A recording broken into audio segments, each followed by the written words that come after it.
thanks for taking your time to do this and to speak to me about the series. I'm really enjoying what I've seen so far. So, Awesome. Thank you. Thank you. how familiar were you with the world of Goosebumps before this project came along? And did you read the books? Yeah, I'll let Pavun speak for himself, but I grew up, reading the books as they came out for the first time 30 years ago. Oh, wow. And in fact, it was the first series that made reading fun for me for the first time, as opposed to a task, from my parents or homework from school. So that was, it was a really seminal series to my wanting to be a storyteller in general. But even more exciting is my oldest daughter now has become a huge Goosebumps fan and is sort of staying up late nights reading entire books, and it's fun to revisit some of the classics that she's now seeing for the first time, and really exciting to now have made a series that we can watch and enjoy together, which will be a first for me. Yeah, and I grew up in the same time period, and I grew up reading the books, and they weren't mine, they were my older sister's. So whenever I was reading them, I felt like I was reading something that I was a little too young to be enjoying, which added to the thrill of it all. And I think the thing that I remember about the books, which hopefully is infused into the show, is everyone remembers the stories and how scary they are.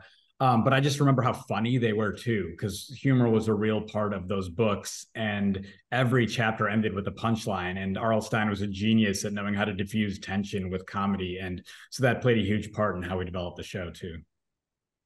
Yeah, it's certainly still part of it, which is great. Did you have a favorite character or a book in the series? I was a Haunted Mask fan, which we got to do in episode 2. I remember the cover art specifically, but I also just the idea of putting a mask on that you're not able to take off and it just stuck to your skin is something that terrifies me for some reason. And so that was one that was always kind of a part of my Goosebumps highlight reel. Yeah, and for me, Go Eat Worms was just one that stuck with me from the moment I first read it. I mean, I haven't looked at worms nor spaghetti the same sense, and there's just something totally visceral and disgusting about that, and I think it was really exciting to be able to use that and sort of elevate it in a really big cinematic way and create sort of a worm monster for one of my favorite episodes of the season. Yeah, I've seen both, and both of those have those moments that I mean, I don't get grossed out very easy, but the worms for some reason did it to me. And there's a moment which you kind of not tease about the wearing of the mask, where you're like, oh no, don't tell me this this isn't going to end so well. So it's quite the ride, and I do watch it with my daughters as well, and they're 15 and 12, and they're loving it. So to have me kind of creeped out and enjoying the ride, and them eating it up. The first episode ended. I'm like, okay, time for bed. I'm like, no, one more. I'm like, it's an hour. You have school in the morning. Like, no, just one more. So that's excellent. Well, that was part of the reason that we decided, as opposed to the original series and the book series, which were anthological, it was important to us that ours be serialized, because we wanted to create a series where at the end of each episode, you were desperate to see what happened in the next one. And so, it was important to us, both for sort of exploring depth of character and the character dynamics among our group, and also just having a mystery that sort of pulls you right along from the first right to the 10th episode, keeping you wanting more. Yeah, and it was intentionally designed with cliffhangers. So glad your kids sort of jumped onto those, because we wanted to drive viewership, and that was always a part of the story, but obviously that works for streaming too. So we wanted to make sure that they weren't completely closed-ended, and you really were looking forward to what happened, both in the mythology of the stories, but also in the relationships that the characters were having with each other. Yeah, I think the art of the cliffhanger is something that was kind of lost in the streaming days, when they dumped the whole series on you. And I tell my daughters, I'm like, we used to wait sometimes weeks, sometimes months, sometimes years to see what happened. There weren't spoilers or nothing. And this series kind of brings back that, because they have a bedtime, we can only watch an episode or two. But well, I found myself wanting to jump in too. So that's awesome. And hopefully we get to have our cake and eat it too a little bit with the architecture of our first season, because the first 5 episodes are a little bit more anthological in that they're each based on a different popular book from the canon.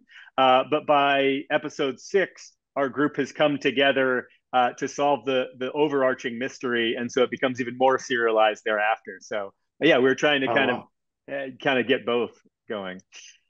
That's where I am. I'm at 6, so nice. We had, unfortunately, we had some studying to do for the kids, so we had to set the Goosebumps aside. Turn up the flashlight, put the blanket down, go to sleep. You have school in the morning. Kind of that type of approach. What are some of the things that makes this so different than previous versions of Goosebumps, both in literature and television and on the big screen? Yeah, I mean, Rob Letterman, who directed the first movie, created this show and directed the first episode. And when we were talking about how we wanted to do a TV show and whether we should do a TV show, we really wanted to make sure that it honored the original stories like we've talked about, but also felt new and fresh and had a reason for being. And so part of the original discussion is, how do we take these iconic stories and do an elevated take on them? And so we wanted the show to be authentically funny, dramatic, and scary, and have a lot of the issues that the kids in the books have and take those and kind of crank them up a little bit. And so in our version, we're following these 5 high school kids who are dealing with real identifiable issues that kids face in high school, but we're also following their parents who are dealing with real issues that adults face. And in real life, those issues are messy and awkward and absurd and frightening. And so we wanted to take all those and jam them up. And then obviously we threw some crazy, scary stuff on top to make things more insane. But that was always part of the initial development. Yeah, it's kind of an It feel, although It was the kids and then the older version of themselves. But you're seeing 2 different age groups and maturity levels and experience levels, both facing evil that shouldn't exist in the world. So it's an interesting approach to not just have it through the kids' point of perspective. Nice. Yeah, and it was important to us that we have, dynamic adult characters as well. It's our hope that that adults without kids will be able to watch and enjoy the series too. So we wanted to make sure that they weren't sort of unidimensional archetypes, but instead that they were interesting characters that had their own dynamics, that had their own issues, relatable issues to deal with. Just to sort of round out the opportunity for everyone to enjoy it. I mean, thematically, the kids are basically cleaning up the mess of their parents, right? They're dealing with the sins of their parents, and they're literally closing the box on what their parents opened up 30 years earlier. And in our show, they actually go to the same high school that their parents went to, and they all live in the same town. And so these generations are connected not only by blood in our show, but by this horror and the evilness that's going on in the town. And this definitely does have a darker edge to it. How dark were you considering going? Did you experiment with just how far you would push it? Yeah, well, Disney was really excellent collaborators insofar as they were hand in hand with us even through the whole VFX process to make sure that the scares never got too gory or too dark, and that the jokes never got too edgy and inappropriate. So together we really worked to toe that line and really get right up against it as much as we could, while wanting to make sure that parents felt very comfortable watching it with their children, even though hopefully the children feel like this is something, this is maybe a party they shouldn't be invited to, but are thrilled to be there. And you picked out some of the classic books in this series, and I was wondering, are there any, for people who've only read them, is there going to be? Do you feel there's a lot of Easter eggs and things that they can enjoy from the kind of a different level than someone who hasn't read? Yeah, we made sure that even though we took inspiration from the first 5 episodes from 5 of the most popular books, that the rest of the season was populated with elements from all of the books. And luckily, Scholastic, who publishes them, gave us access to everything. So Slappy is a big part of our series and is the most famous character in all of the Goosebumps books. And he really becomes a presence later on in the season. But there's little things in a lot of the Goosebumps books that we tried to put in the show.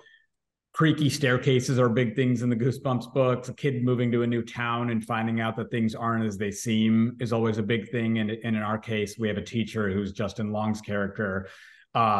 Abandoned houses and haunted houses are a big thing. So a lot of story elements in our show are pulled from those different books. And hopefully, if you're a Goosebumps fan, you're really seeing those throughout the entire season. Yeah, I've really been enjoying the production design. How long does it take to shoot an episode? Yeah, I mean, we cross-shot, not to get too in the weeds, but we lump them into groups so that we could cross-board them and shoot them a little more like little movies. But basically, each episode, I think, was 8 to 10 days if you amortize the pilot episode over them as well.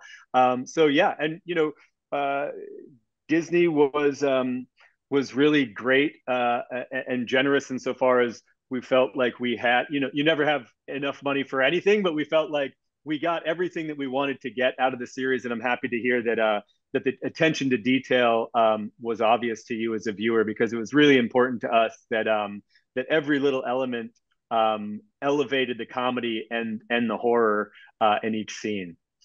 And because we were cross-boarding and shooting across months, and we were picked up straight to series, and we had a great producer director, Aaron O'Malley, we were lucky enough to be able to go back and reshoot things for earlier episodes or pick things up later that we didn't have time for because we had the entire schedule blocked out. So we made sure we were pretty diligent with making sure we had the best version of what the scene was supposed to be.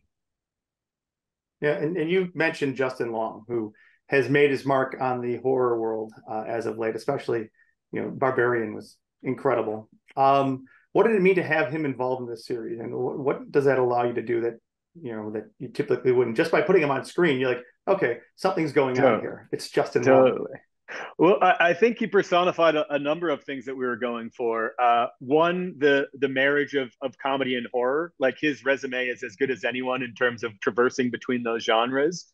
And two, just sort of the element of surprise. When you think of Goosebumps, you may not expect to have an actor like Justin Long involved, but he absolutely over delivers. And then three, it was amazing for our young cast members, most of whom are relatively new to the business and should be, new faces to our audience, for them to see this sort of icon of their childhood in the same scene with them, and really feeling like they had to elevate their game to be extra prepared because Justin was doing so himself. So yeah, he was really a great leader among the cast the whole way through.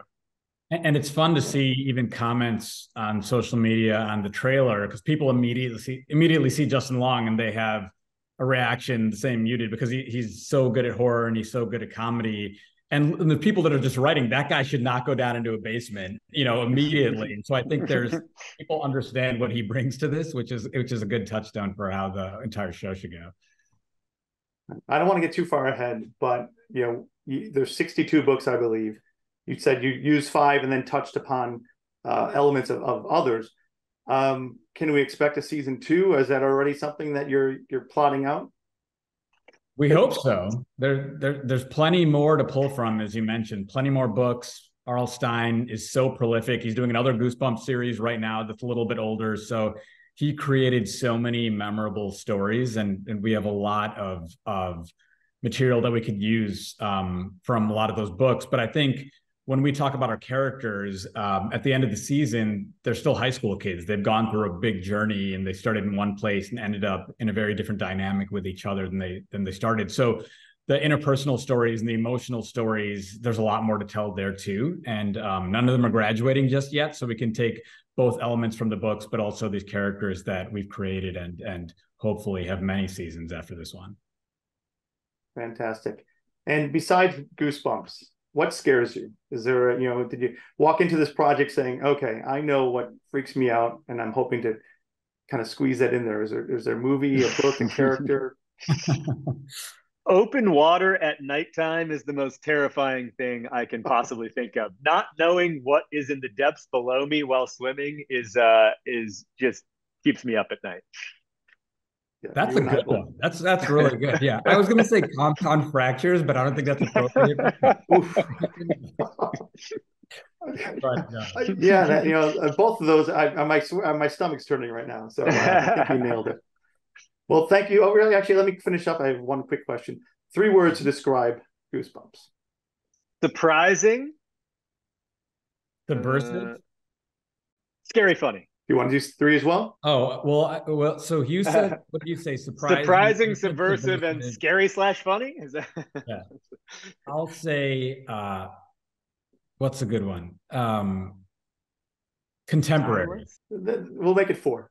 That works. Okay. Yeah, I would say timeless and contemporary, because there's something about the, you know, in high school, there's something evergreen about that experience. So that even in the 90s, it wasn't so different from it is today. And they were equally horrifying. Thank you so much, and best of luck going forward. Thank you. Thanks, Stephen.